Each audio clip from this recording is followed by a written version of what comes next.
Oi, o vídeo de hoje é mais um vídeo de perguntas e respostas. Eu pedi para vocês deixarem as suas perguntas lá no Instagram e agora eu vou responder as que apareceram com mais frequência, as que foram mais likeadas, as que eu achei mais divertidas. Bom, vamos começar com a primeira pergunta que é: como foi feita a sua sociedade com a Júlia e como é dividida as tarefas da empresa? Bom, na verdade a gente não é sócia e a Júlia trabalha no Chata como o comercial. O que ela faz é esse contato com as empresas. Então todo mundo que vai anunciar no Chata, que quer mandar alguma coisa, enfim, conversa com a Júlia e aí é ela quem organiza essa parte comercial mesmo. Então essa é a função dela. A gente tem outras pessoas que trabalham com a gente, cada uma tem uma função, obviamente, mas a da Júlia é essa. Lu, o que motivou a criação de um canal específico para o Chefe é Chata? Não estava agradando o seu público, a intenção é crescer nesse novo canal também. Eu acho que estava super agradando. Os números do Chefe é Chata aqui no canal são super bacanas. Foram 3 anos de Chefe é Chata aqui, mas eu queria ter um projeto mais voltado para a culinária. Então a ideia é que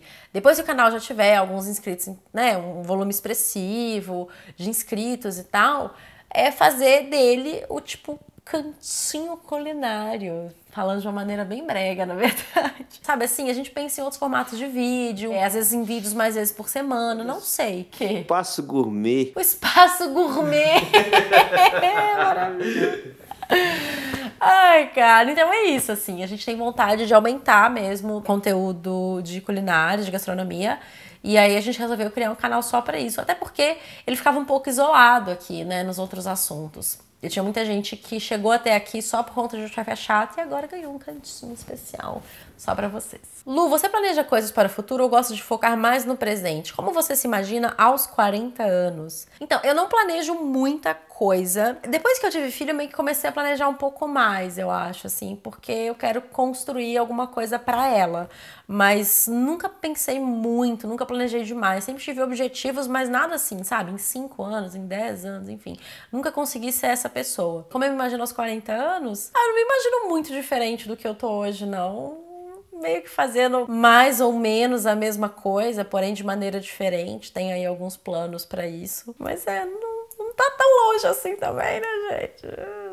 8 anos. Eu achei essa pergunta muito engraçada. Lu, você dança? Ainda tem entre parênteses assim: forró, axé, música eletrônica? Você era do Axé Brasil ou do pop rock? Você ia em boates quando mais nova? Se sim, qual você mais gostou? Já comeu pastel na Pastelândia? Achei maravilhoso esse comentário. Lu, você dança? Sim, danço pra caramba. E eu não tô zoando. Eu não danço, amor? Pra caramba. Se eu não danço pra caramba, eu sou daquelas que pensa que dança pra caramba, fecha o olhinho, sabe assim? Sabe aquelas? Eu fico pensando no futuro, Beatriz me vendo dançar e tipo assim, mãe, menos, mãe, para, mãe. Você era do Axé Brasil ou do pop rock? Sempre pop rock, mas eu fazia aulas de Axé Brasil na academia, então eu sabia dançar todas as músicas da época. Você ia em boates quando mais nova? Muito. Em algumas. Qual você mais gostou? Gente, tem muitos. Eu não lembro aquelas que reclamam. Eu não tô velha quando mais novo. Não faço ideia do nome dos lugares. E você já comeu pastel na Pastelândia? Pastelândia eu não sei onde é, mas no Rei do Pastel eu já comi. E eu também comia sanduíche no Druida de madrugada. Quem é de BH vai lembrar. Lu, daqui quanto tempo vocês pretendem decorar e organizar novamente o quartinho da Bibia? Agora? Eu não sei, assim, se quando esse vídeo for ao ar já foi o primeiro vídeo da reforma ou não, mas Bibia está agora no caminho de ganhar a sua primeira caminha. A gente vai mudar um pouquinho o quartinho dela, não é nada exagerado, é mais tirar o que é excesso agora, o que não funciona, e deixar ele mais voltado para a fase dela atual, que é de criança, de brincar. Eu quero dar mais espaço para ela brincar e aproveitar o quarto, sabe? Lu, como está sendo a experiência de realizar a tour de sessão de autógrafos do livro? Qual a melhor parte? Gente, a experiência está sendo muito legal. Nas primeiras eu tinha muito medo de ninguém aparecer, mas agora eu já tô meio que convencida de que pelo menos alguém vai. Eu morria de medo disso, gente, porque meus números não são gigantes, né? Assim, eu fico vendo, tipo, sei lá, eu lembro da Tassi fazendo tour do livro. Era surreal o que ela postava no Instagram, tipo, uma multidão esperando por ela. Eu falei, gente, isso nunca vai acontecer comigo. Mas assim, todas as vezes eu chego, sento e assim, fico lá conversando e assinando, conversando e assinando. Quando eu pisco já são 10 da noite e eu não levantei, não fiz xixi, sabe? É muito louco, assim. E muito bom. Eu fico muito satisfeita com isso. E a sensação é muito maravilhosa, porque é que eu me identifico com quem tá ali também, sabe? Então, quando a pessoa chega... Claro que tem gente que é mais tímida, tem gente que é mais aberta, tem gente que fala mais, tem gente que fala menos. Mas é como se eu estivesse encontrando uma pessoa que eu já conhecesse, porque a pessoa já me conhece tanto que eu fico à vontade, sabe? Assim, eu não fico travada, eu não fico tímida, eu converso de boa. E é muito gostoso receber o carinho das pessoas e ver realmente o tanto que vocês me conhecem, assim. Aconteceu algumas vezes e eu achei muito legal da pessoa já ter lido o livro e aí pedir pra eu deixar um recadinho na página favorita do livro, que eu achei muito fofo, assim. Teve uma menina que foi 2 vezes, uma aqui em BH e outra em Porto Alegre, vê? E aí deixei pra ela um recadinho surpresa numa página. É Natália, né, Natália? Acho que você já achou o seu recadinho? Você me conta. Enfim, tá sendo muito legal, tá sendo muito melhor do que eu esperava. Infelizmente é muito curtinho o tempo que eu tenho com cada pessoa, mas é muito gostoso. É um tipo de coisa que eu nunca tinha feito, é um carinho que eu nunca tinha sentido, sabe? É bem legal. Lu, queria saber de você uma mulher que te inspira, seja pela história de vida, carreira, estilo, etc. Eu já tive várias pessoas, assim, que me inspiram, mas atualmente é a Linda Rodin. A Linda Rodin, ela é uma stylist. Ela tem 60 e poucos anos, é linda. E aí chegou uma época que ela decidiu lançar o próprio produto de beleza. Ela lançou um óleo facial porque ela sentia falta desse produto. E aí ela lançou esse óleo e a coisa foi um bafo. E aí ela lançou mais produto e foi mais um bafo ainda. Vendeu a marca dela, se não me engano, pra Google aí, amor.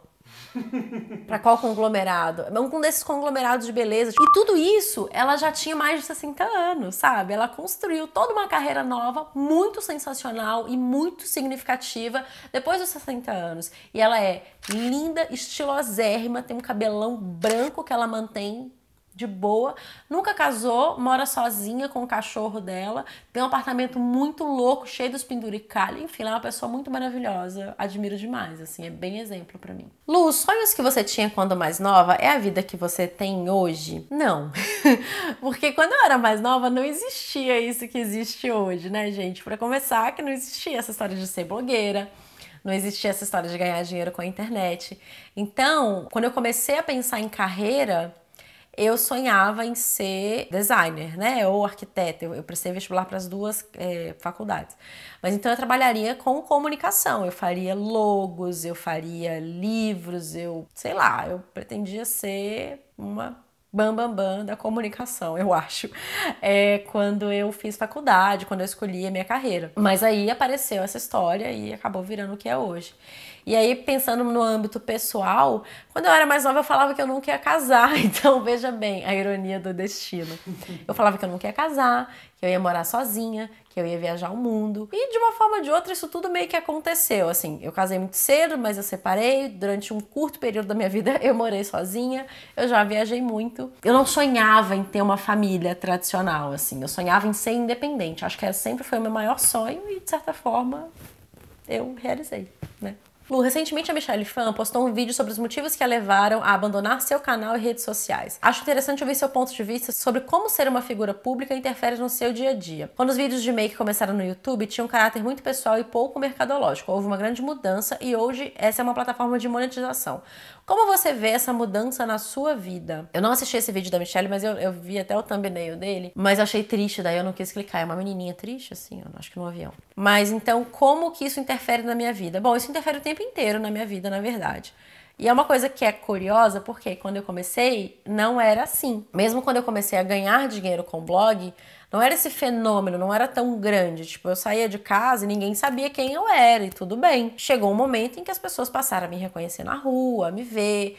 E isso realmente passou a interferir na minha vida, do tipo assim, às vezes eu vou num lugar e eu sou reconhecida e as pessoas mudam o tratamento porque elas sabem que eu sou eu. Então, assim, isso interfere na minha vida o tempo inteiro. Quando eu mudei pro meu apartamento, um vizinho descobriu que eu era eu e foi muito bonitinho. Ele trouxe um pratinho com docinhos que ele fez. Então, assim, sabe, até no prédio onde eu moro isso interfere. Como eu vejo essa mudança na minha vida? Ela foi muito gradual. Tem 10 anos que eu faço isso. Isso foi acontecendo aos pouquinhos. sabe assim? Então, assim, deu tempo de eu ir me acostumando. Pra esses fenômenos que a gente tem hoje em dia, né? A gente vê muito menino que começa no YouTube, passa, sei lá, 1 ano, a pessoa tem 2 milhões de inscritos e, tipo, deve ser bem mais complicado. E tem outra coisa também que eu sou uma pessoa mais velha, né? Eu não sou menina, tenho 32 anos, faço isso desde os meus 22, então eu acho que eu tenho uma certa maturidade pra lidar com isso. Lu, como você se sente sendo abordada? Incomoda ou você gosta? Gente, eu gosto, claro que eu gosto. Como é que não gosta? Eu acho super legal porque pra pessoa abordar você, ela tem que vencer uma barreira ali da vergonha, né? Fala sério, você vê... às vezes você vê algum famoso em algum lugar, né? Alguma pessoa que você já viu na TV, ou não sei o que, você olha e fica... Alá fulano, alá, você viu fulano, nananã. Pra pessoa romper desse alá fulano pra ir lá e falar, oi fulano, é uma barreira. Mas enfim, eu acho muito legal, porque eu acho que a pessoa realmente admira você muito pra, sabe, sair do passeio dela, do que ela tá fazendo, pra ir lá te abordar. Acho bem legal. Eu não gosto quando as pessoas me veem e não conversam comigo, porque elas acham que eu não sei que elas me viram, mas eu vi que elas me viram. Agora, ficar se sentindo observada, eu fico meio travada, sabe? Eu não gosto quando as pessoas me veem e não vêm falar comigo. Lu, o que você sonhava em ser quando ainda estava no ensino médio? Arquiteta. Era o que eu sonhava em ser. E depois publicitária, mas eu ainda não sabia exatamente o que o publicitário fazia. Então eu acho que é isso, eu sonhava em ser arquiteta ou publicitária. Aí depois eu fiz um teste vocacional, que eu descobri que não era publicitária que eu queria ser, era designer. E aí foi o que eu fui fazer na faculdade. A última pergunta é, Lu, sou fotógrafa e percebo muita insegurança dos meus colegas de profissão em relação ao futuro, a instabilidade financeira de um dia não ter mais clientes. Como você e o Léo, tendo 2 trabalhos suscetíveis a isso, tiveram coragem para ter uma filha? E como encaram essa situação financeira em relação ao futuro? Muito tranquilamente, na verdade. Nunca fui muito responsável com lidar com dinheiro, assim, não que eu tenha feito dívidas nem nada do tipo, mas eu nunca tive saco pra pensar em dinheiro, sabe, assim. Tenho lá uma grana guardada, né, sou uma pessoa responsável, não sei o quê, mas não sou nenhum as das finanças. Inclusive, vocês me deram dicas do canal aqui do YouTube da Nath Arcuri e comecei a assistir e estou amando. Por sinal, muito obrigada pelas dicas. Agora, sobre essa questão da instabilidade financeira, eu nunca tive medo, sabe? Porque eu tenho uma profissão. Trabalhei muitos anos na minha área. Eu já trabalhei de tudo quanto é coisa, na verdade. Eu não tenho medo de trabalhar, sabe? Se tudo der errado, gente, eu vou fazer qualquer coisa. Eu acho que, assim, eu não tô nem aí. Eu faço qualquer coisa. Eu não tenho medo de arregaçar a manga e trabalhar. Eu acho que, sabe, trazendo sustento pra minha casa, tá bom. Então, não, eu não tenho medo de instabilidade financeira. Eu tenho uma profissão. Eu tenho colegas que ainda trabalham com isso, então assim, eu fico pensando, nossa, ninguém quer mais fechar publis no Chata, não tenho mais dinheiro de lugar algum. Bato lá na porta dos colegas, e aí, gente, lembram de mim? Lá da Weng. Sou eu. Acho que o importante é se manter, é dar seu jeito. Eu acho que assim, quando a gente começa a vida de freela, é muito assustador. Eu lembro que quando eu finalmente larguei o meu emprego pra ficar só no blog, devo ter ficado uns 6 meses pensando nisso, até eu ter a coragem de fazer, sabe? É muito assustador largar uma coisa que a gente pensa que é estável, né? Porque você pode ser demitido a qualquer momento. Mas uma coisa que a gente pensa que é estável, pra uma coisa que você não tem noção. Mas depois de alguns meses você aprende, sabe? Minha média de rendimento é essa, então eu posso ficar entre isso e isso. A se planejar um pouco, a se organizar. Eu acho que no início a gente fica mais assustado. O que aconteceu depois que a Bia nasceu foi que eu realmente comecei a me preocupar mais com isso. Não foi à toa que no início do ano eu fiz aquele vídeo, comecei a ler e tal. Porque, claro, a gente tem uma responsabilidade muito grande com ela e eu quero sempre prover o melhor pra ela. Então comecei a prestar mais atenção nisso, a cuidar melhor do meu dinheiro. Mas não é uma coisa que me assusta, é uma coisa que eu acho que eu preciso prestar atenção. Essas foram as perguntas de vocês, espero que vocês tenham gostado desse vídeo. Se você gostou, dá um like aqui embaixo pra mim, se inscreva aqui no canal, compartilhe esse vídeo nas suas redes sociais e não esquece de clicar no sininho para ativar as notificações. Um beijo, até a próxima. Me fala aí, o que você tá escutando? Pablo e Anira. Imagina chegar igual a Shakira, entendeu? Malhada, sabe? Gente, a Shakira tem 40 anos, você acredita? Eu estou chocada, eu descobri isso outro dia. 40 é os novos 20, são os novos 20. 25, 30 talvez.